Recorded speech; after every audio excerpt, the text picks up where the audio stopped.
Welcome to the Great Detectives of Old Time Radio. From Boise, Idaho, this is your host, Adam Graham. If you have a comment, send it to me.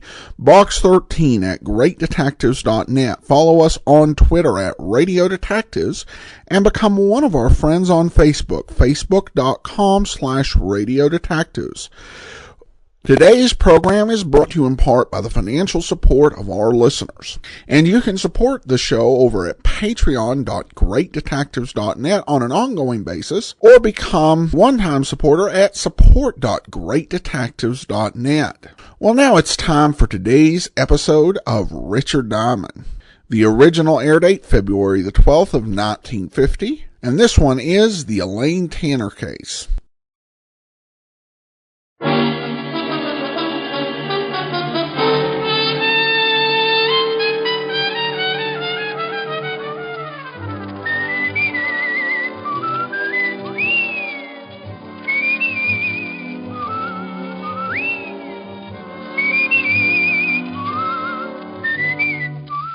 The National Broadcasting Company presents Dick Powell as Richard Diamond, Private Detective. Walk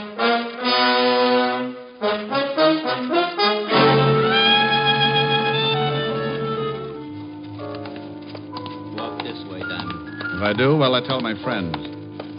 Hey, this is the morgue. Yeah, wise guy. You should feel right at home here, Otis. Oh. Hello, Rick. Hiya, Walt. What goes here? I want you to take a look at someone. You know who this is, Rick? Oh, the poor little devil. He was murdered, huh? Yeah, shot. Right in the back. And here's another exciting half hour with Richard Diamond, Private Detective, starring Dick Powell.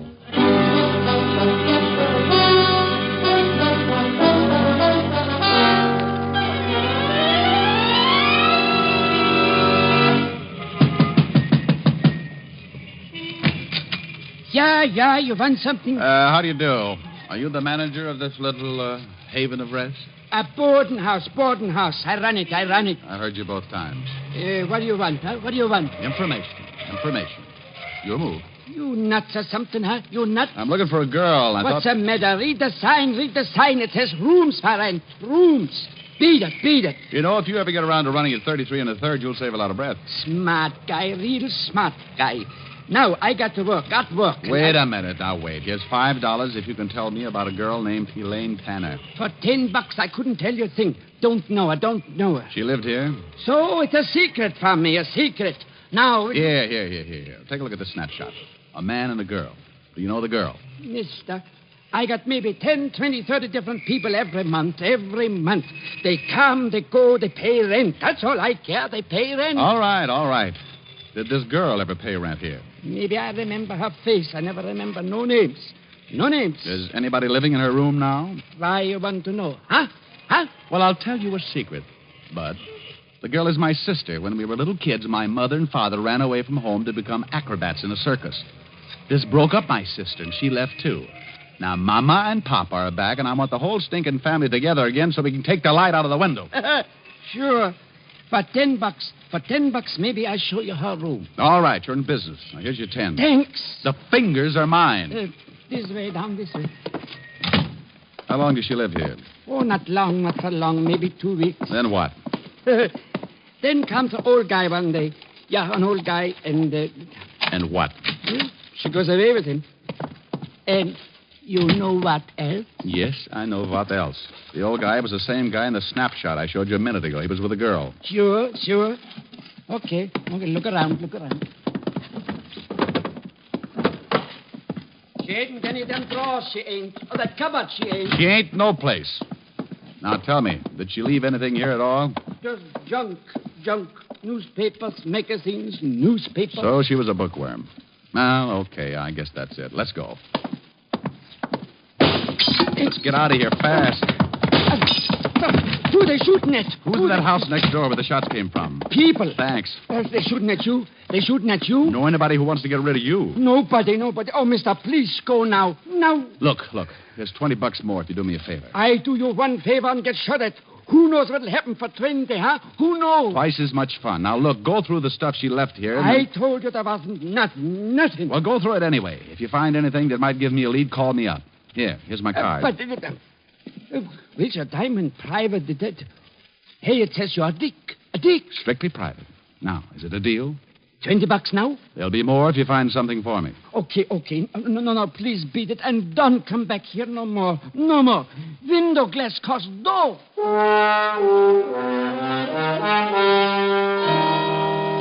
I knew it wouldn't do me any good to look at the house where the shots came from, because whoever played me for a clay pigeon would get out fast. Now, only one person knew I was likely to visit that boarding house, the man who sent me there. And his name was Morris Clinton. Vocation? Multimillionaire. Avocation, or hobby? Wolf. And an old one at that. But why should he take a shot at me? Thinking like that, figured out to a heart-to-heart talk with Clinton, so I went to see him. But if he knew anything, he played it straight. Shoot at you? But that's ridiculous. Well, I agree, Clinton, but look at my side of it. This morning, you sent your chauffeur to my office to bring me here. Then you hired me to find a girl for you, a girl named Elaine Tanner. And she wasn't there. Right. She wasn't there. Just an empty room in a boarding house. That's all the information I could give you about her. I'll even buy that. I've worked on less information before, but here's my point, Mr. Clinton. I was shot at. I'm used to it, but I don't like it. I told you, I know nothing about that. Believe me, Mr. Diamond, I know nothing about it. I do believe you. We'll just say someone doesn't like my poking around that boarding house. Have you got any idea who that might be? No, I haven't. I swear it.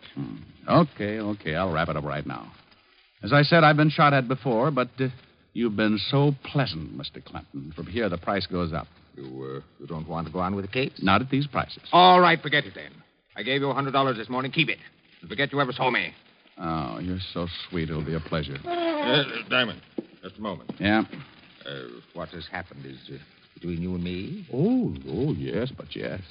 Oh, I will have to report those shots. What? Sure. The police don't like to have people taking pot shots at each other. It makes for confusion in a big city. Wait, Diamond, wait. Something else, Mr. Clinton? I have my own reasons for not wanting anyone else involved in this. I'm sure you and I can come to an agreement. Oh, well, it's just possible, Maury, that you and I may not see wallet to wallet. What would you say if I offered you $1,000 bonus to keep on the case? Offer or suggestion? I'll make it a deal. Put it on paper. A check. Can I trust you? Okay, Clinton, if you feel that way about it. Post date the check. A week from today. If I don't show up with Elaine Tanner by then, the check is yours again. Uncashed. Very well. Here you are. Thanks. So long, Mr. Clinton. I'll keep in touch. Where are you going now? Back to my office to wait for a phone call from the little guy at 118 Parker Avenue. Oh. Well, hello there. Did you hear everything you wanted to? I beg your pardon, sir. I was just coming in to ask Mr. Clinton if I should drive him anywhere this afternoon. Oh? Christopher, come in here. Right away, Mr. Clinton. Excuse me, Mr. Diamond. Yeah, sure. So long, Christopher. The minute I left Clinton and Chris, I began to get that lousy feeling again. The only thing that made me feel anywhere near normal was the thought of the $1,000 that would be mine in 7 days. For $1,000, I'd stand up for target practice for the big mole. I didn't have much to go on, just the knowledge that old man Clinton wanted me to find Elaine Tanner and that somebody, who up to now had proved to be a bad shot, didn't want me to find her. With that peaceful thought in mind, I sat in my office hoping for a call from the little manager of the boarding house on Parker Avenue. I'd been waiting about an hour, and then... save your knuckles and use a fire axe. Come on in. Hello, Mr. Diamond. Well, Christopher. All your driving finished for the day? Mr. Clinton sent me to see Mr. Diamond. This is the second time today. What's he trying to do, make dear friends of us? Not exactly, Mr. Diamond. He wants that check back. What? He's changed his mind. Oh, from what I know of him, it needs it. He wants to call off the whole thing. Something happened. Elaine Tanner show up? No. Oh, and he sent you to get the $1,000 check back. That's right, Mr. Diamond. Oh, I know an easier way. Why doesn't he just stop payment on the check? I'm only carrying out Mr. Clinton's orders. Are you? Why do you ask that? Oh, it seems a little offbeat, Chris. This morning he hires me, then he fires me, then he hires me, now he fires me. Monotonous, isn't it? May I have the check, Mr. Diamond? Not before I call Clinton and ask him a few things. You just don't seem to understand, do you? I want Mr. Clinton to explain. Take your hands away from that phone. Oh, gun.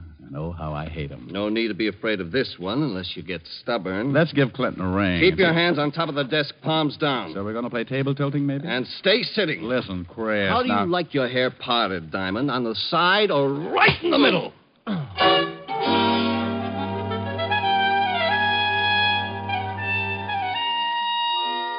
When I opened my big blue eyes, my office was dark, and the neon light on the hotel across the street flashed the news that it was dark outside, too. I'd been out cold for a long time. When the room stopped spinning, I reached out, grabbed a piece of it, pulled myself up, went to the water cooler, splashed myself alive. I started toward the light switch when... This time I was going to be ready. I got behind the door and waited.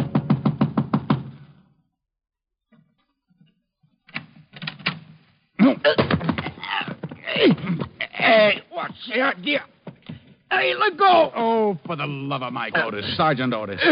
Well, who you expect? Gorgeous George, maybe? Let go my neck. Oh, I'm sorry, Otis. I guess I just can't resist you. You crazy shamus. Hey, it's dark in here. It was a lot darker a couple of minutes ago. Hit the light, will you? Yeah. Thanks. Oh, I got enough troubles, and the first thing I see when I wake up is you. Holy mackerel. What you been doing with your head, Diamond? I got mixed up in a handball game. Oh? Yeah, some friends needed a ball. It's hard work, but you get used to it. Oh, got worked over, huh? Well, them bum jokes you pull catch up with you sometimes. Yeah, Hey, wait a minute. What are you doing here? I come to get you. Lieutenant Levinson wants to see you. Well, go back and describe me. That's all he gets tonight. I think you better come, Shamus. It's important. I think you better go, Otis. That's important. Now, look. Lieutenant Levinson sends me over to get you. There's something he wants to ask you. All I know is name, rank, and serial number. Now go back and tell Walt I don't want to play games. Shamus, I got news for you. Murder ain't a game no more.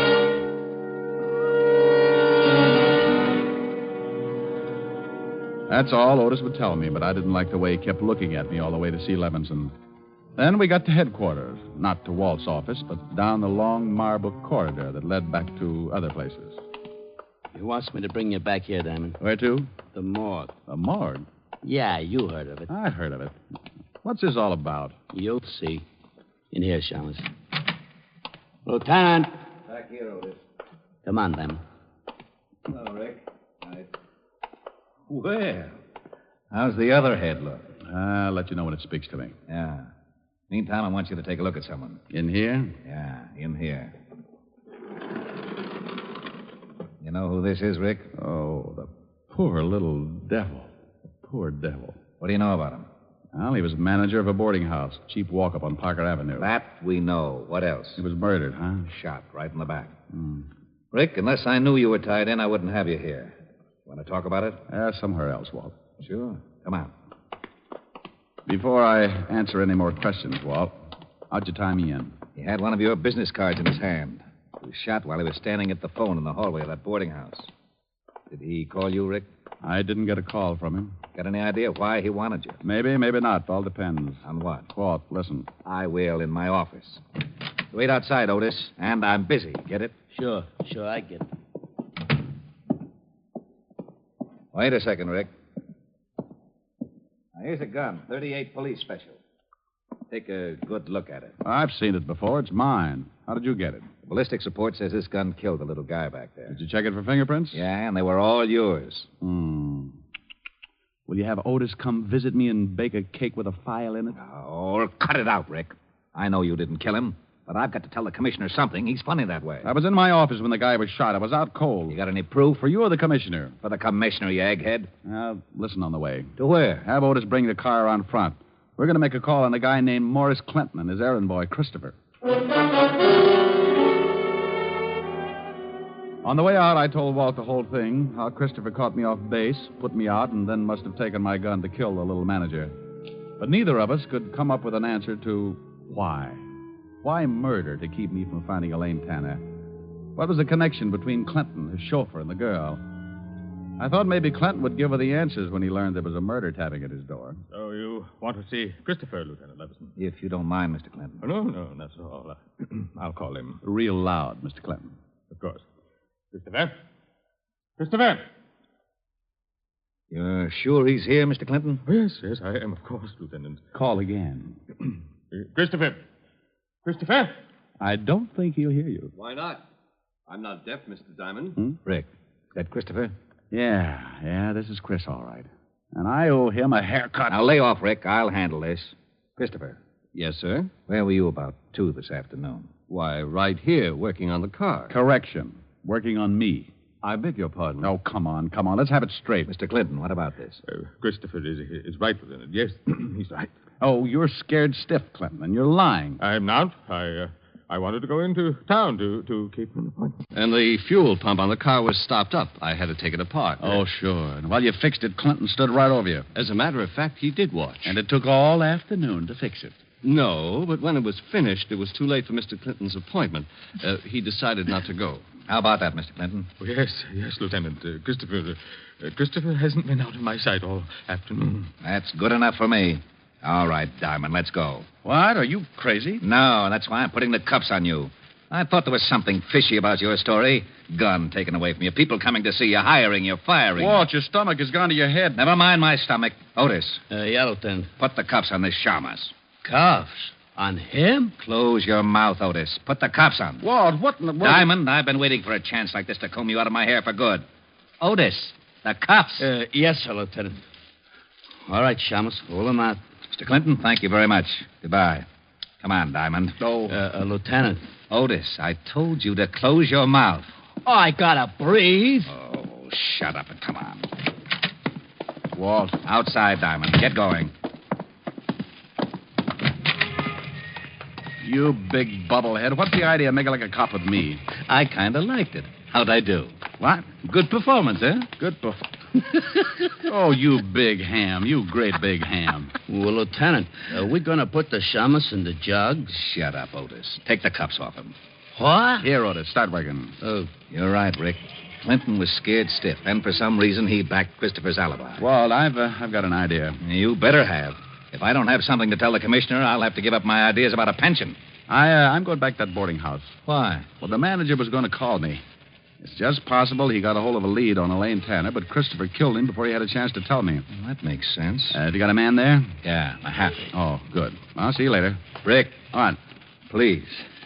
For the sake of my stomach, don't slip up. You're my only suspect without an alibi. Thanks, Walt. See you later. Yeah. Oh, Walt. What? Bottoms up on the bicarbonate.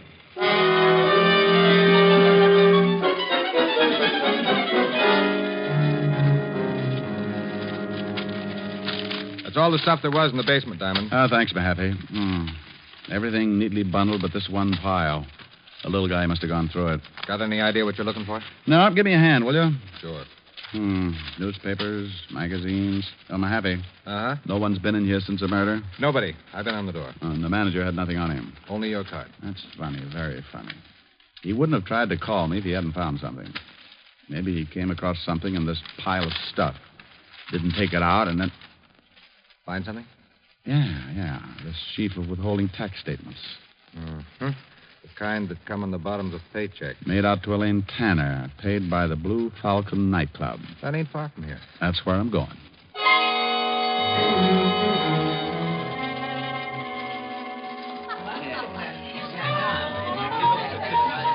Yeah, sure. Now I remember a kid that named Tanner. Yeah, used to work here in the line. Thanks, bartender. Where's she now? Well, Mr. Me, I know from nothing about her, but she was good friends with one of the dolls in the line, gal named Gladys. Where can I find this Gladys? Dressing room, straight back, turn left. And knock on the door, huh? What for? They dressed that way for the show anyway. I'll keep both eyes closed. Sure, straight back like I said, then first turn left.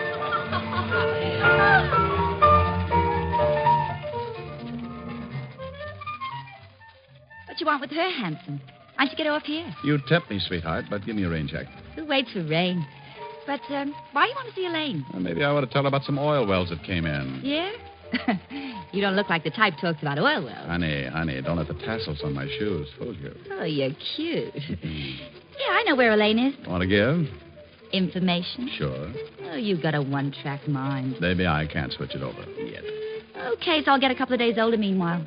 Anyhow, I never did like her. So, I don't mind letting you know. No what, Gladys? Well, maybe a month ago she quit this job. This dump. All right, she quits. Go ahead. Yeah. But before she quit, she's acting funny. Like the night we're going home together, walking along, and she's talking. This is the last time I take this walk. So, gonna fly to him from work? I'm quitting. Well, if you like to eat grass, go ahead. I won't eat grass. Ever had a real mink coat, Gladys? I coulda, but his lawyers settled out of court. I'll have one. I'll do all right. You thinking about that guy Clinton who comes in the club? Uh-huh. Honey, there's wolves and there's wolves. Want to pick one with teeth. He likes me. Sure. Every time he sees you, he's got to push his eyes back in his head. Chris is working for him. His chauffeur. So this is news, so what? Money. Lots of it. Shakedown? Oh, now look, honey, they can give you trouble for that. Not a shakedown. This is safe and sure. Chris figured it. He figured it, and I... And what? Nothing. Just forget it. Come on, let's get some coffee.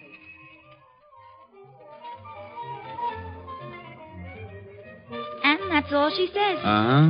Now, where can I find her? Oh, I'll tell you where I think she is. Here's the address. I wrote it down. Thanks, Gladys. I'll see you again. Yeah. See more of me. Is that possible? This costume's for the first show. We save up for the second. I'll be here for the last show. Oh, what you said. So long, handsome.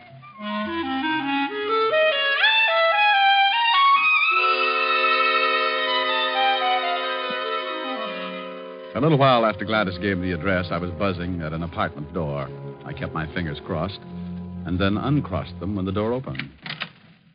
Yes? Hello there, Elaine. Who are you? Well, the name's Hangtooth, Elmer Hangtooth. Who? Oh, I better come in. Hey, what's the idea? Can't hear a thing you say, honey. My hearing aid just shorted out. Now listen, wise guy. Oh, Elaine. Chris sent me. Chris? Yeah. He said to tell you everything's okay. The heat's off. How about that private eye? Diamond? Richard Diamond? Yeah, that's the one. Honey, you'll never be any closer to him than you are right now. I was afraid he'd quit. Hey, when's Chris coming? Soon, I hope. Oh. I've never seen you before, have I? Well, you're young and life's full of surprises. Uh-huh. I like surprises. Nice. Chris work you in on the deal? Yeah. I did him a favor. Took care of Diamond. Like doing it, too. Oh, by the way, what goes with you and Clinton? Honey, we had a common interest. Oh. Books, dearie. Books. He had one I wanted. When I finished with him, I could have walked out with the furniture. Yeah, I guess you could, baby. I guess you could. Think so? Why not? What did you say your name was? Well, the name's Appelknocker, Harold Appelknocker. What? That's not what you said before. Oh, so you have been listening. The real name is Diamond, Richard Diamond. I see a kidder, huh? Well, if that makes you laugh, this ought to bring back Mahjong. Here, take a look at my license. My membership card, the Hopalong Cassidy Club, my Flash Gordon beanie. You dirty shamus, you stinking cop. Easy, baby. Let Easy, go of me. baby, easy. Let go, you dirty. Let go of me. Let her go, Diamond. Chris! Jackpot, Chris and Elaine all at once. Diamond, get your hands off her. Get them off. No, that's better. Now, Elaine, before I fill him full of holes, tell me what he's doing here. He said you sent him, Chris. Sure, he would. Elaine, you ready to get out of here? Yeah. Okay, hand me a cushion from the sofa. Want to take a nap, Chris? I'll laugh at your funeral, Shamus. Hold a cushion over the gun. Nobody hears the shot. Better not, Chris. Elaine, start out. I'll be right behind you. Yeah, all right, Chris. Got the book? Yeah. What book? Shut up. Get going, Elaine. Chris, let's talk this over. Funny, you just finished talking, Diamond. Chris! Elaine, what's the matter? Give me my book. Give it to me. Clinton, Dub, get out of the way. Diamond, you... Chris. Well, I owed him that partner's hair. It's all right, Elaine. Just creased. I wouldn't think of depriving the hot seat of such a good customer. My book. Where's my book? I want it. Give me my book. Sure, Mr. Clinton. But I'm afraid you'll have to explain to the police first. A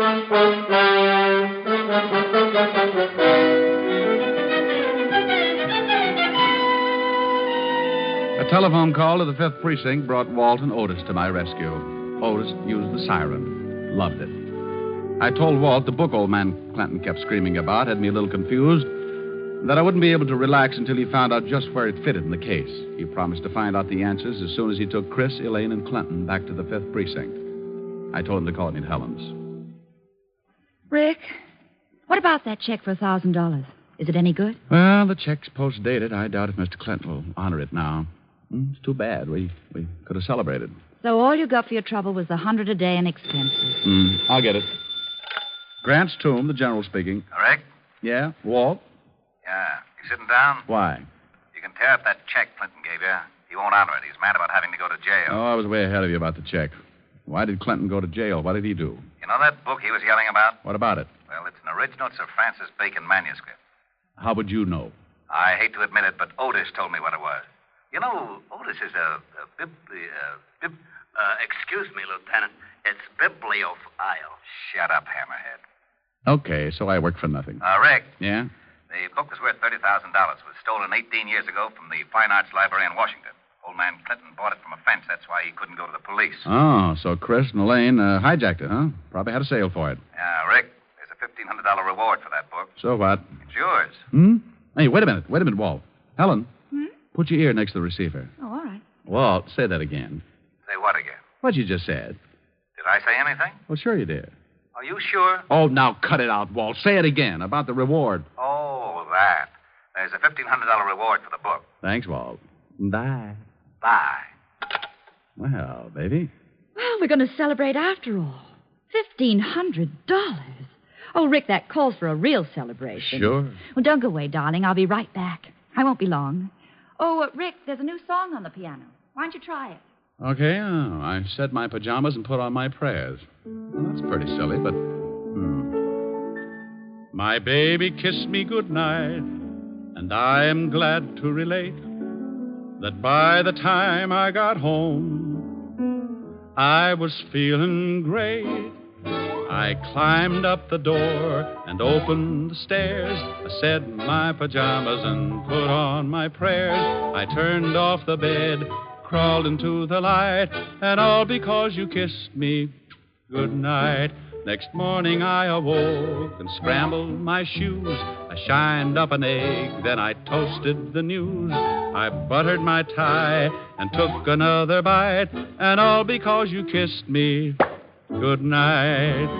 By evening I felt normal, so we went out again. You said goodnight and kissed me. I hurried home, and then I climbed up the door and opened the stairs. I said my pajamas and put on my prayers. I turned off the bed, crawled into the light, and all because you kissed me goodnight. By evening I felt normal, so we went out again.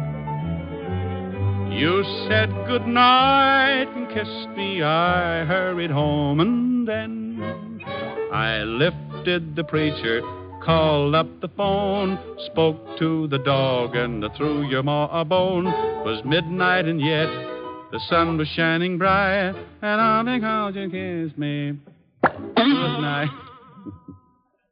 Oh, that was lovely, Rick. Well, how do I look? Oh, my, wonderful. What are you so dressed up for? For the celebration. Oh, that's right, yeah. Come on, let's go. Oh, where are we going, Rick? Oh, the Blue Falcon nightclub. We'll be just in time for the last show. The Blue Falcon. Oh, but why pick that place? Oh, but they've got a wonderful floor show. Yes, but the costumes are... Oh, they're nothing. Oh, what you said.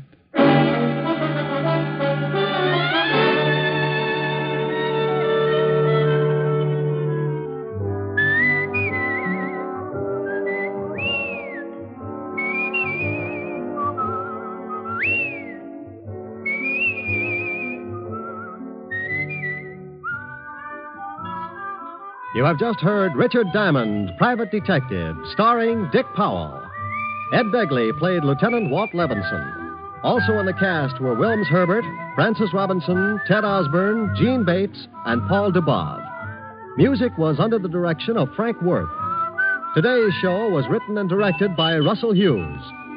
Dick Powell currently may be seen in the motion picture version of the best-selling novel, Mrs. Mike. This is Eddie King inviting you to be with us next Sunday at this same time when we will again bring you Dick Powell as Richard Diamond, Private Detective.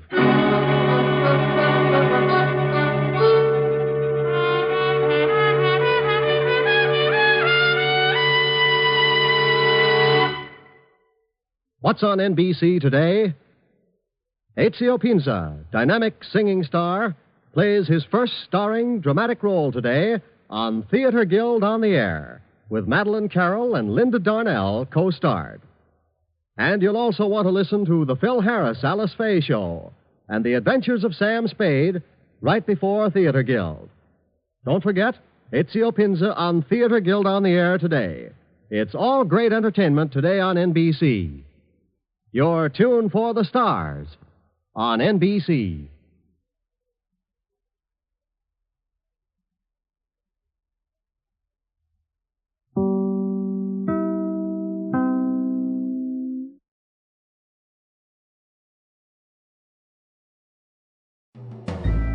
This is Andrea J. Graham, author of the Web Surfer series. Oh, and a Madam's Wife.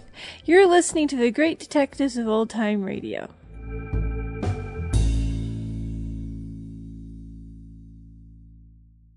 Welcome back. Well, that was a really fun song that Diamond played at the end. Just energetic, a little bit silly, but still quite delightful. And as they mentioned, this was a newer song, which does confirm my suspicions that they were licensing newer songs for the show.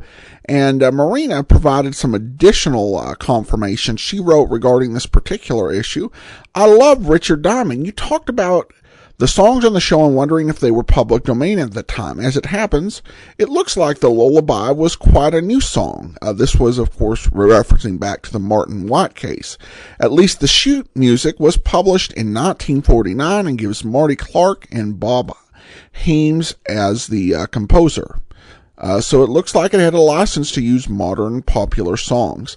And that does make sense. It certainly was an expense, but 1949, 1950, where Dick Powell, all the success he'd had in theaters in recent years, and just his overall record of commercial success on radio, there was no reason not to invest in his project. So we're getting some songs that were from the era, though I think they're definitely ones that would fit his voice, as opposed, I don't think we'll hear anything where he's trying to sing any sort of rock and roll. Not even early 1950s rock and roll. One other thing I will say is that I'm not a huge fan of the preview scene that they added to the front of the episodes. But I do understand why it's there. It's there for people who might just be turning the radio around at the hour, trying to figure out what they're going to listen to, and they hear that preview and they decide to listen to Richard Diamond. It's the same things with the sneak previews that used to be run in front of TV series. Even if they weren't exactly accurate, just to get people to watch. However, when you've already decided to watch or to listen, it's just something that's going to be repeated later on. But at any rate, I digress. All right, now to listener comments and feedback. And Jones says regarding Richard Diamond, one of the best detective shows around, Dick Powell plays Richard Diamond like no one else can. Adam, your knowledge of this and other shows you have on your podcast really helps us to understand more about the golden years of radio. Please keep up the good work, and thank you from Joan in Southern Ontario, Canada. Well, thanks so much, Joan. That will actually be all for today. We will be back tomorrow with Boston Blackie. And then next Wednesday, join us back for Richard Diamond. And next Tuesday, Inspector Thorne joins the great detectives of old time radio. In the meantime, send your comments to box13@greatdetectives.net. Follow us on Twitter @Radio Detectives and become one of